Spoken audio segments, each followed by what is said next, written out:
Nüüd me oleme oma kindaga jõudnud nii kaugele, et võiks hakata pöidlava tegema.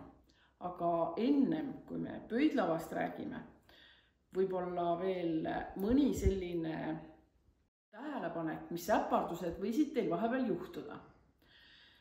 Kõigepealt vaadake korraks oma kinda sisse.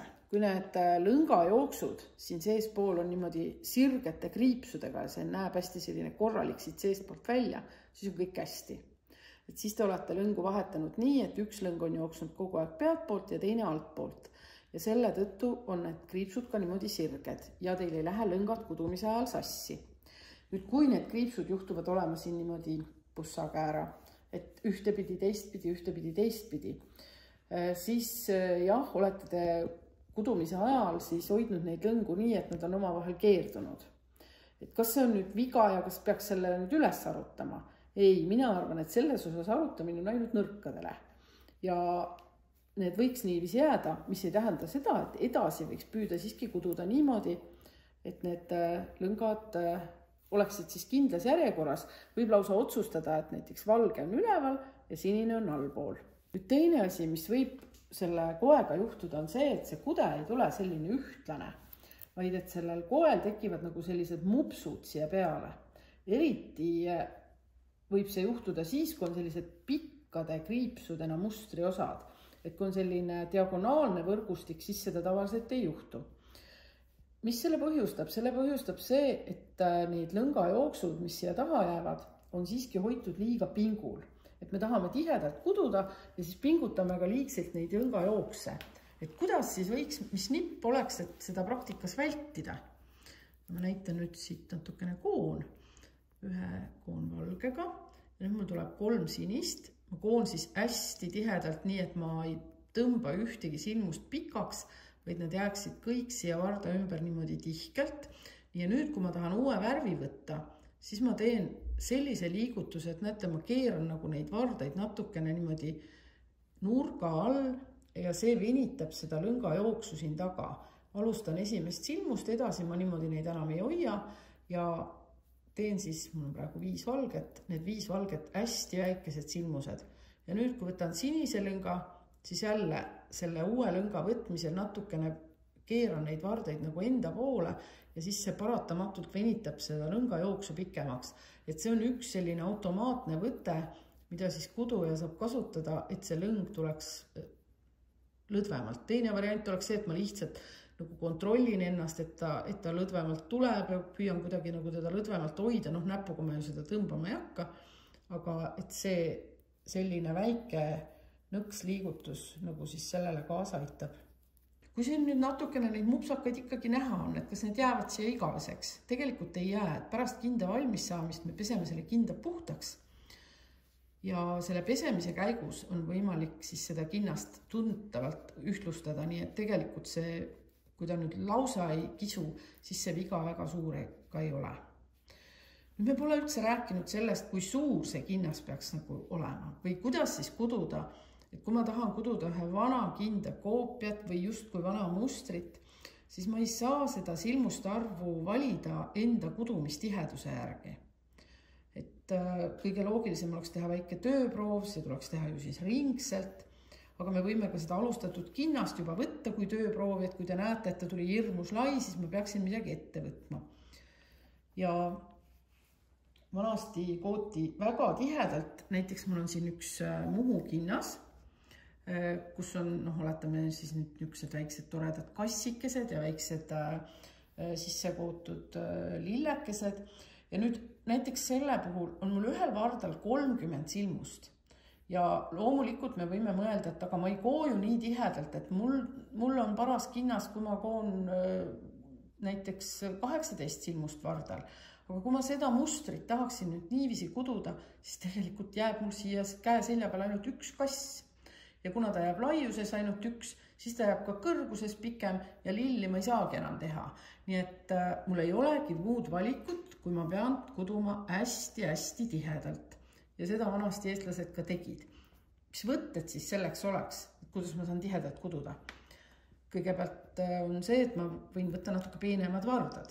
Praegu me koome siin seda labakinnast number 2 vardaga Tegelikult see on kõige jämedam, mida ma Eesti kinda jaoks üldse soovitaksin, et kui on silmuseid siis vardal rohkem, ma võiksin võtta peenemad vardad. Ja mis ma veel võiksin võtta? Kui silmuseid on palju rohkem, siis ma võiksin võtta ka peenema lõnga. Ja kõige tähtsam on see, et ma püüaksin siiski kududa nii, et mu silmused on hästi tihkelt ümber varda. Ehk siis, et ma ei tõmba neid silmuseid pikaks, vaid koon niimoodi parajalt tihedasti. Ja kui ma koon tihedasti ümber varda, siis tulevad ka silmused hästi ühesuurused ja kude jääb selline ühtlasem ka. Nii et sellised mõtted siis seoses kudumistihedusega. Ja kui te tahate mõne vana asja järgi kududa, siis väga paljude seda silmuste arvu ei saagi muuta. Pigem on siis, võiks meistrit tunda sellest, et ta suudab siis kududa täpselt sellise tihedusega, nagu vaja on, et muster ilusasti ära mahuks. Aga nüüd siis läheme pöidlava juurde. Kindal jäetakse need otsalõngad alati sinna, kus on väike sõrm. Ja kui me teeme vasaku käe kinda, siis pöial tuleks meil teha teisele vardale. Me esimese varda oleme siit just parasjagu ära kudunud, ja et selle varda peale tuleks teha siis pöidlava vasaku käe kindal. Nüüd, kui pikk see osa peaks olema? Tegelikult on nii, et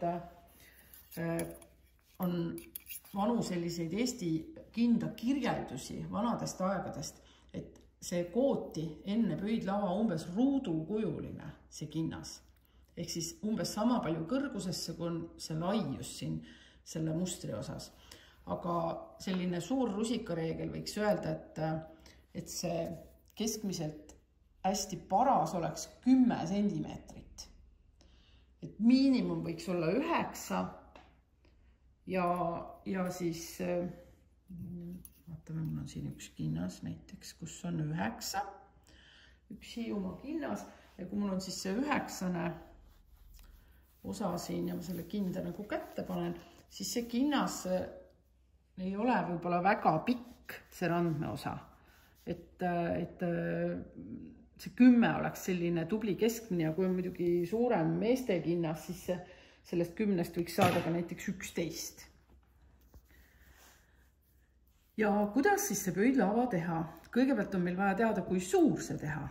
Ja minu soovitus on see, et me teeksime selle pöidlava päris siia varda lõppu. Et kes on võib-olla kooli ajal kinnast kudunud, siis mäletab, et alati soovitati jätta siia lõppu või siis paremal käel algusesse 2 või 3 silmust, mis ei ole pöidlavaks jäetud. Aga minu tänane soovitus on just nimelt selles, et tehke see pöidlava hästi külje peale. Miks see hea on? See on selles mõttes hea, et kui te kätt vaatate, siis tegelikult käel on ju ka pöial siin külje peal ja see pöial, kui ta on hästi siia külje peale tehtud, jääb palju liikuvam. Ehk siis, kui te kinda kätte panete, saate te oma pöialt palju paremini liigutada ja see kinnas ei kisu siit käe ümbert nii palju. Nii et selle oleme nüüd otsustanud, et teeme selle pöidlava siia päris varda lõppu. Aga kui suure? Sellise mitte väga tihedalt kootud kinda puhul võiks siis see arv olla nii, et ma liidan kokku 2 varda silmused. Minul on mõlemal vardal 18 silmust praegu, liidan need kokku, saan 36. Ja kui ma selle arvu jagan 3-ga, siis on mul vastuseks 12. Ja sellele peaks juurde liitma 2. Ja kui on silmuste arv väga suur, siis võiks juurde liita 3. Et selline valem ja kui ma nüüd siis sellele 12-le 2 juurde liidan, siis ma saan, et see on 14 silmust. Ja see tähendaks siis seda, et 4 silmust ma saan siit veel kududa, ennem kui tuleb pöidlava. Ja kuna ta tuleb siia lõppu, siis tal ongi nii, et see varda algusest midagi saan ma ära kududa. 2, 3 ja 4. Nii, ja nüüd ongi pöidlava kord. Selle pöidlava jaoks võtan ma sukanõela ja jupikese mingisugust lõnga ja muide kõige parem on, kui ma võtan selleks lõngaks hoopis puuvillase või linase lõnga, et siis ei ole see karvane ja kui on kinnas valgega, siis mingil juhul ma ei soovita võtta lõnga, mis oleks näiteks punane, sellepärast et sellest lõngast jäävad väikesed karvakesed siia koe külge ja neid ei saagi siit enam ära, need haakuvad siia valge lõnga külge, teil jääbki selline punane triip siia muidu. Ja nüüd ma korjan kõik need 14 silmust ilusasti siia nõela peale, kuni varda lõpuni välja. Ja tõmban selle siit läbi, panen nõela ära. Kui te kardate, et siit see lõngake välja joosta võiks, et siis võib siia isegi ka sellise sõlme teha, aga mitte väga kõvasti kokku tõmmata. Nii, meil on siis pöidlaava tehtud, aga meil siin pöidla kohal silmuseid ei ole ja me ei saa edasi kududa enne, kui me siia uued silmused loome. 14 me tõstsime siia lõngale ja nüüd peame ka 14 juurde tegema. Ja teeme neid siis värvi järgi, nii nagu mustris värvid oleksid, lihtsalt lõnga keerdudena. Kõigepealt peaksin tegema 3 valget.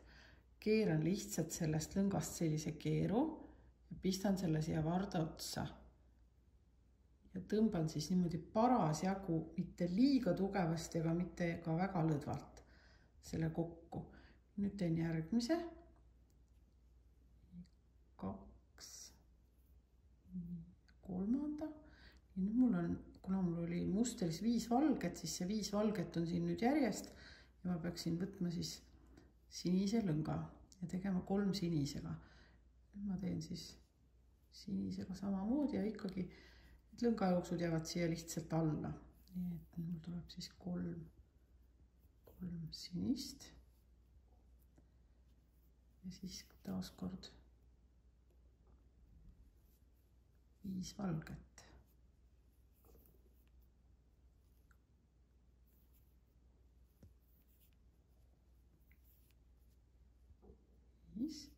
Ma võin vahepeal lugeda, mitu meil neid juba on. 1, 2, 3, 4, 5, 6, 7, 8, 9, 10, 11, 3 saan veel teha. Ja need 3 tuleksid siis sinisega.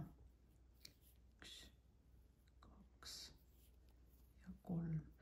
Nii, nüüd võib veel kontrollida, kas neid juurde tehtud, ärge kogemata neid kaasa lugege, et kas neid juurde tehtud silmuseid on 14.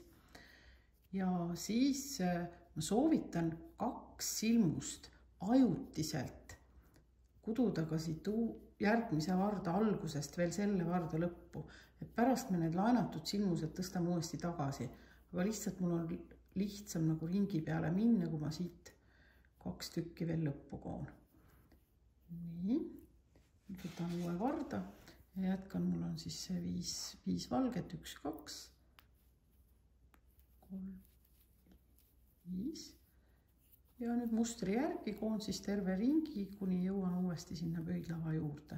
Nüüd me oleme jõudnud uuesti siia, kus meil on see varras, kus on pöidlava ja ikka mustri järgi koome siit edasi ja nüüd siis tulevad need silmused kohe, mis on loodud silmused, aga need silmused ei ole päris tavalised.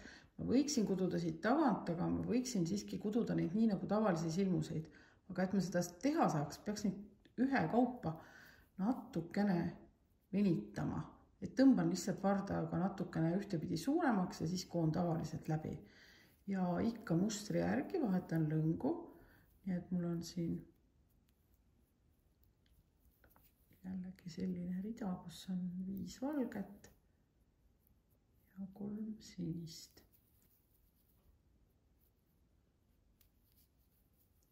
Ja nüüd ma jõudsin siis siia nende pöidla silmustega lõppu, aga koon siis mustri järgi need 2, mis ma siia ajutiselt tõstsin ka veel siia vardale. Need 2 olidki lihtsalt selleks, et mitte siia sellist auku või vahet tekitada. Ja nüüd, kui ma uuele vardale lähen, siis ma võin need nüüd juba tõsta siis sellele tühjale vardale, ehk siis need oleks nagu tegelikult järgmise varda silmused. Ja niimoodi siis koon vapralt edasi. Ja nüüd me võime siis kogu aeg ringiratast niimoodi kududa ja nüüd võib ka natukene juba kinnast kätte proovida. Et saame selle pöidla siia pöidlavasse panna ja me näeme, et kõik on ilusti, kinnas on nagu paraja laiusega ja pöidlava on õiges kohas. Ja nüüd võiks siis mustri järgi kududa nii kaugele, kuni väikse sõrme otsani ja 0,5 sentimeetrit veel peale. Ja siis kohtume juba järgmisel neljapäeval ja hakkame kinda otsa kuduma.